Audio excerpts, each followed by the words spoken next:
Senator Natasha Akpabio is winning the case against the Senate President Akpabio as the Federal High Court sitting in Abuja strikes out Akpabio's appeal against Natasha's suspension, and also the court awards damages to Natasha. The Court of Appeals in Abuja has struck out two appeals filed by the Senate President, Senator Akpabio, against the suspension of Senator Natasha Akpabio suspension suit at the High Court. In a unanimous decision delivered by Justices Hamaberka, Bukunola Abanjoke, and Okon Abang, the appellate court, struck out the motions dated 20th and 25th March 2025 following a formal application to withdraw them. The court further awarded the sum of 100,000 naira in cost to the first respondent, Senator Natasha Akpabio. Additionally, the court ordered that appeal number CA and all that should be deleted. The Senate President had sought multiple reliefs from the appellate court, including an order enlarging the time within which he could seek leave to appeal the decision of the Federal High Court of Abuja in seat number PHC/ABJ/CS/384/2025. The judgment was delivered by Honorable Justice Obiora Egwatu on 10th of March 2025. All right, ladies and gentlemen, just hold on a bit. Let me just summarize. With the withdrawal and subsequent striking out of the motions, the reliefs sought by the Senate President are effectively nullified at this stage. This really marks a significant legal win for Senator Natasha Akpabio in her ongoing legal battle surrounding her controversial suspension. Well, let's tell her a big congratulations at this level while we await the subsequent court cases. A lot of persons ask Senator Natasha what gave her the boldness and fearless to speak up, because they know there are a lot of women going through the same thing that she went through, and she just said one or two, and she now said that yes, there are some people in the Senate seat there are some women in the Senate seat that are going through as well, but they refuse to speak up. And they now ask her what is the setting in the Senate place.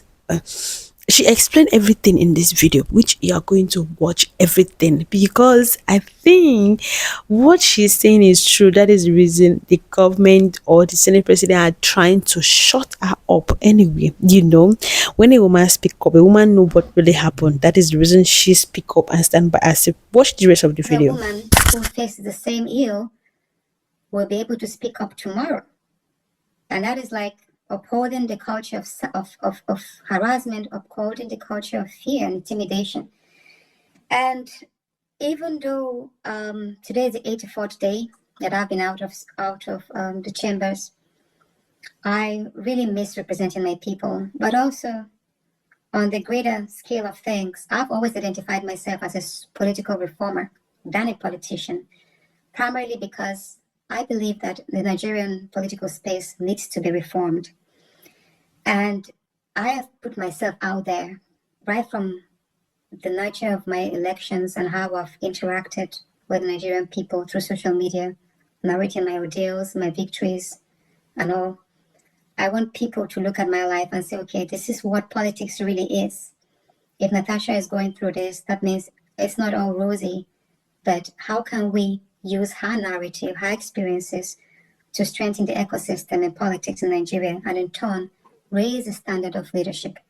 So I don't know what will befall me on the 3rd, but I'm arriving in Nigeria, and I will be there in court to face these charges. And I trust that the judiciary will accord me a fair chance to explain what truly happened. If all of these utterances that they say I made were real, fine, I'll face the law. But if not, then all of those who have ganged up to defame me, to criminalize me, should also face the law. That's my stand. I have heard them boasting that on that day, I'll be sent to prison, there'll be no bail. all well and good. The president himself, Bola Ahmed Tinubu, has been jailed before. Nelson Mandela too, and many other great people. So if this is the price of politics, then I'll wear it as a badge of honor. But I want Nigerians to know that I'm persecuted right now. And this whole issue of Sandra Duru or Professor Mbeke, like I said, I am going to the end of this. I will not, no one can just come up and cook up stories and think that they will malign me or destroy me, no. And I am strong, and I'll continue counting on the support of Nigerians. I appreciate everybody. I appreciate the press. And yes, I'm not afraid of what will happen, even though I'm concerned that the whole federal government, as a body, as a sovereign entity, will reduce itself to use taxpayers' money to further witch hunt an individual who doesn't have a track record of no criminality. I have never been arrested by the police. I have never been charged to court for anything wrong, illegal. I am also aware that in the course of this whole happenstance, that they were digging up to find out whether they could initiate an Efcc case against me, maybe for embezzlement of funds, but they found me clean, and I'm so proud. I never, in the course of me running the committee, tasked or harassed any of the companies under my watch then, or any minister, or anything for anything. There was nothing. I do not have any case. And it's funny, ironically, that the same individuals who have tons of petitions against them, even proven ones, right in EFCC, are the same people who have ganged up against a woman of clean character. And for those who think that they could scandalize me because of my past marriages, listen, yes, I've been married twice before, my husband now, and I tell you,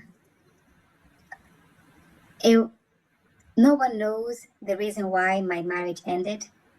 And my husband is calling me. I'm sure it's really want to speak on this. Okay, It's okay. Let me just say this. Let me round up. No one knows the reason why my previous marriages ended, but I would just say I'm a survivor, and I have a good understanding relationship with my first husband is dead. He died years back. And my second, I have a good relationship with him and the kids. And as a matter of fact, in the course of my elections, his family supported me greatly. And because he's from Okene local government, and his team, so his family supported me. So if I was a bad person, then I don't think I'll be lucky enough to have a man as good as my husband now. And I love him dearly. I support him. Alama of Warrior Kingdom. Hi, Chief Emmanuel Udua. I love you dearly. Thank you so much. I know it's not been easy. Even times when I thought this was too much. I remember some days I'll just tell him, my love, I'm so sorry. I just feel guilty. and they will have like, What are you saying? okay. And then I will see them putting up like 50 comments from one account. So it's okay. There are a lot of fake accounts. Some people believe that Sandra Duru is creating fake accounts. I don't know, allegedly, So please, if anybody is abusing someone, just ignore them. But if you have genuine question for the senator, you can put it in the comment section. If you are asking about something that she has already addressed in the last 2 hours, I will not pick it. Some people are asking about Reno Mercury. She addressed that extensively. So I will not be picking that. But if you have genuine questions, please ask, and then I will put it on the screen. Go ahead, Senator. Yeah, I thought I finished it. That I'm more active on Facebook and Instagram. I will try to be more active on Twitter, but I'll definitely let Nigerians know, okay, maybe in the morning when I'm going to court. But also, just in case, because I know that it's been fixed for 2 p.m. I wish it was earlier. So if our hearing is 2 p.m. and then I don't know whatever bail conditions will be set. So I hope I'll be able to meet the bail conditions. But maybe I'm thinking maybe it was fixed for 2 p.m. so that I will not meet the bail conditions. But whatever it is, if they say that you don't want, if locking me up is going to give them any joy, then fine. Of course, if I go in there, I won't eat, I won't drink because I won't trust anything. I mean, I know how, Abiola died and other things. I mean, but whatever it is, I would, yeah, I'm not going to be broken. This won't break me. It just makes me stronger. And like I said, I'm glad that Nigerians are observing how I'm being persecuted. I mean, how things snowballed from sexual harassment to recall, a fraudulent recall that failed. And when I was going to Kogi State, how a circular from the state government was up there preventing vehicular movements, convoys into Kogi, and water activities. But then I had to go in using the helicopter. So all of these intimidations are out there to the full glaring of the world. I won't be broken, but I hope to get justice at the end of the day. Awesome. So I'm going to start taking some comments as well as questions. Please and please, guys, if you're watching and you're here to subscribe to my channel, help my market as well. See, I have done well for you guys. I brought your senator. Woo, father. Click the subscribe button. It is free. And the only reason I ask you to subscribe is just so you know when I upload a new video. That is why I ask you to subscribe. So if you are yet to subscribe to my channel, you are enjoying it. So press the subscribe button. Help our market. So this is from David, and he's saying that what's the relationship between your husband and the Senate president? And is there any hope for peace in the future? Now, while he's asking that, I want to add a quick question. Are you going to, some people have been saying that, why don't you take the offer of settling outside court, or just come to some kind of peace agreement? Would you be willing to do that? And if you should do that, what hope is there for regular Nigerian women that don't have any influence? So 3 questions in one, starting with David's question. Okay. David Sikpa, what's your relationship with your husband and the Senate president now? Any hope for peace in the future? I would say that the relationship pretty much is frayed. But again, I think the easiest part here, if we're going to talk about peace for the future, it's about honesty and accountability.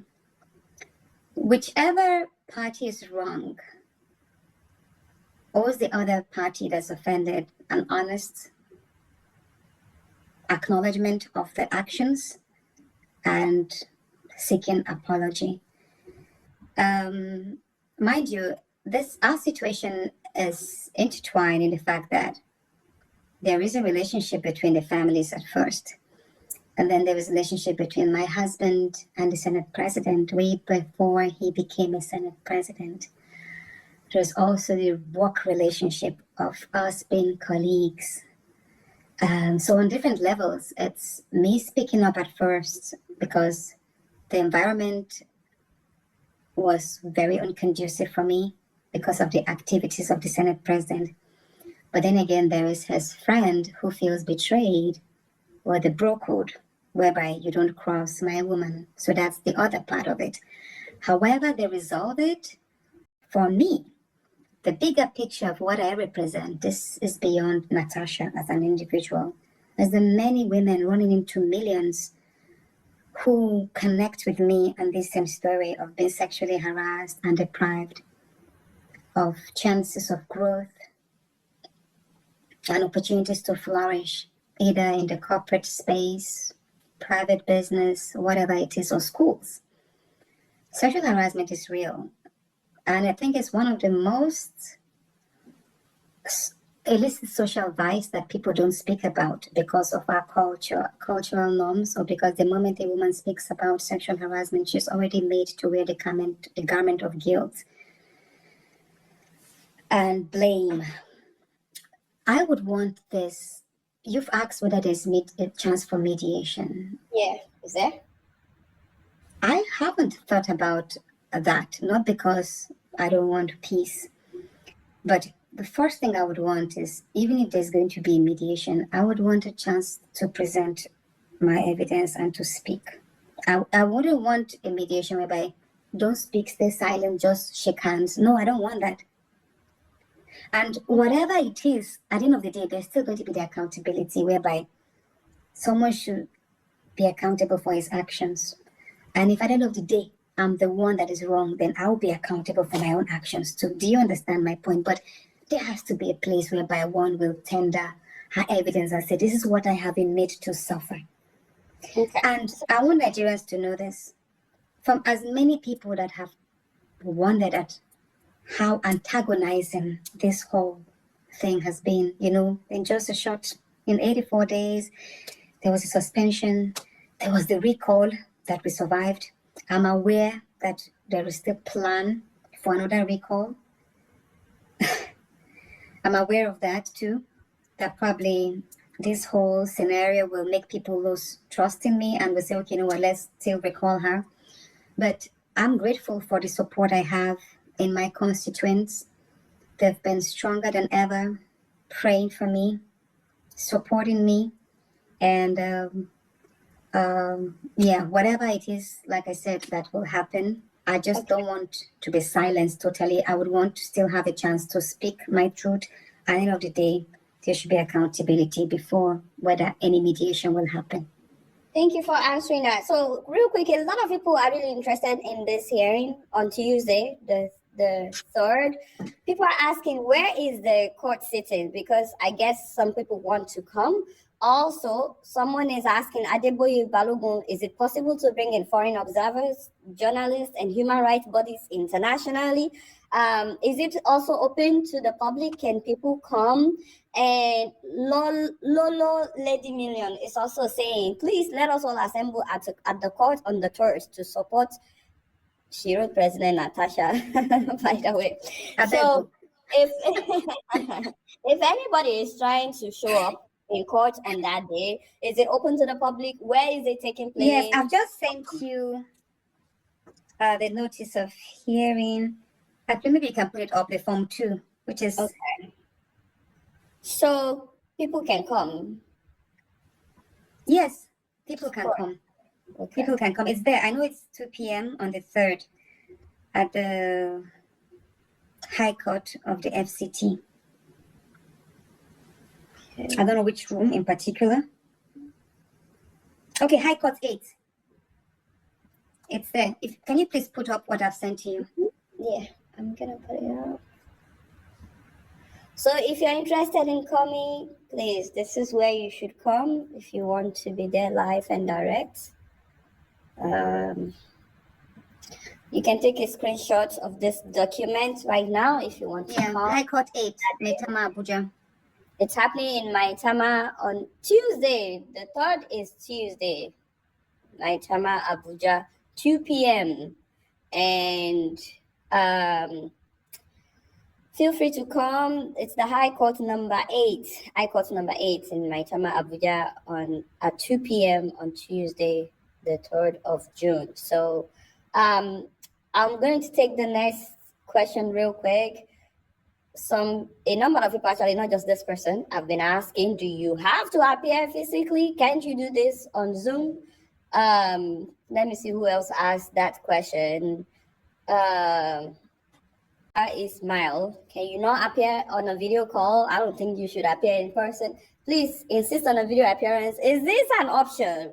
I guess it's not an option, unfortunately. It's not. Because if I don't appear, then I would be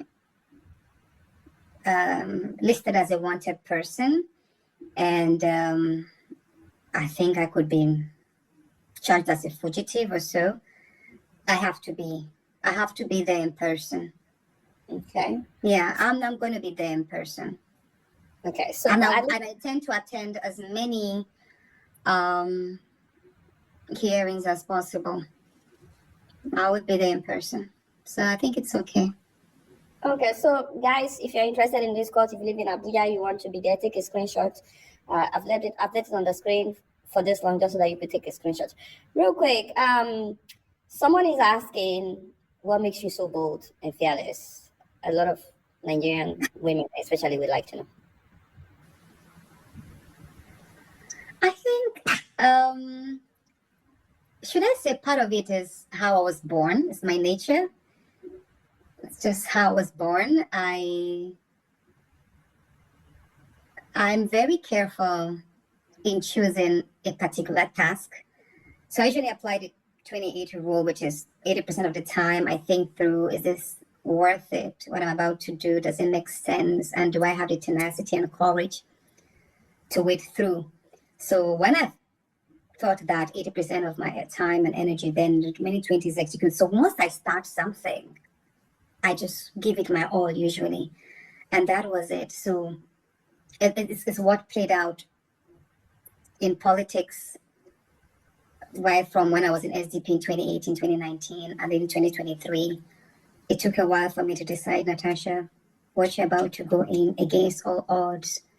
Will you give up or you will hold on to the end? And that was what I did. And the same thing with this. Before I spoke up, I sat with my husband and I told him, I was like, this is what I'm going to do. I think it's about time I speak up. And that's it. Even though there are times when I was a bit shaky, I'm human, you know. And I kind of pulse the situation. But at the end of the day, giving up on something that I think is worthy and good and honest, it's not part of it. It's, giving up isn't. Not like I'm going out there to fight or antagonize or destroy anyone, no, but I always like, give me a chance as a citizen to play my own part without intimidation and harassment. And I think we need to have more people, whether women or men, we need to have more people who are bold and fearless, because that's what Nigeria needs, more people who are bold and fearless to stand against the odds and the ills. Thank you so much for addressing that. I'm rounding up. Did you tell us what we can do about Obina, who is still in detention? No, I do not know who his legal representatives are, but I did get a message the day he was picked up by one lady who says she was a lawyer. Of course, my number is out there, so I did receive a message that Obina has been picked up, and then he was being taken to the Imo command, police command. I think the only thing we need to do now, maybe I could ask my lawyers to check in on him to see what we could do, but I think we just need to create awareness. We need to let people know that Obina is being detained illegally, and I don't think there are any charges against him because he's not committed any offense other than speaking up of the role he was engaged by Sandra and the fact that he did mention number 3, which is the Senate President, as being a potential sponsor. Adela, there's also an audio I sent to you. I think you probably forgot to play that audio between Frances and a particular gentleman named Peter that was sent to me. I did send to you where she mentioned that Sandra recorded that I had a conversation with the Senate President and she played the Senate President's voice to Frances to prove that the Senate President was really involved. I think I sent that. You probably forgot to play it. Yeah. Maybe you need to. It's very important. That audio is very important. Yeah. I don't think I've not seen it anywhere. Okay, I will publish it like on its own. But I also wanted to just take just a couple of questions. Sorry, guys, if I didn't pick your question. Because she also, in that, why that audio is important, that she also mentioned that there were chats between Sandra Duru and SAN Odisa Bakoba, which she forwarded to Frances. That audio is very important, that there were chats, messages between, communication between Odisa Bakoba and Sandra, and that the Senate President flew her from America to meet with him in London while he was in London. Now, the Senate President flew Sandra Duru from America, that she met with the Senate President in London. That is very important, and that's where they have the plan. And then that audio is very important. You need to find a way to release that audio. I know it's 22 minutes long, and it was a willing conversation between Frances and Peter Kalu, I think that's his name.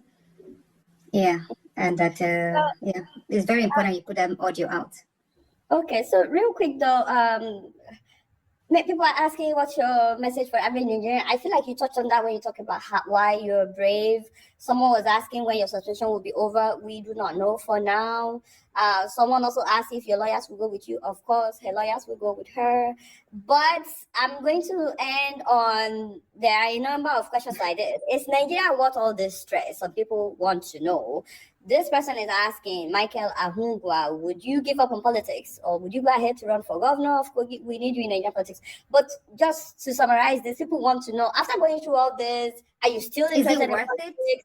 Is it worth it? Oh, by the way, shout out to everybody that gave me money. Some people donated money on YouTube as they are watching.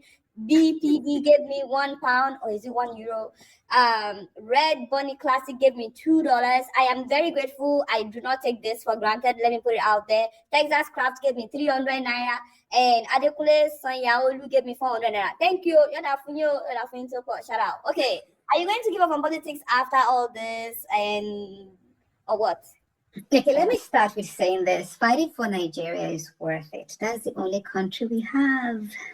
And if you look at the wake of international politics now, where there's nationalization of policies, America is trying to make a stronger America for Americans. The same thing with France, Canada, UK. You see, they're changing their foreign policies to promote national interests. So there is no better time than to fight for Nigeria. Blessed with abundant resources. We've always heard Nigeria has abundant resources. We are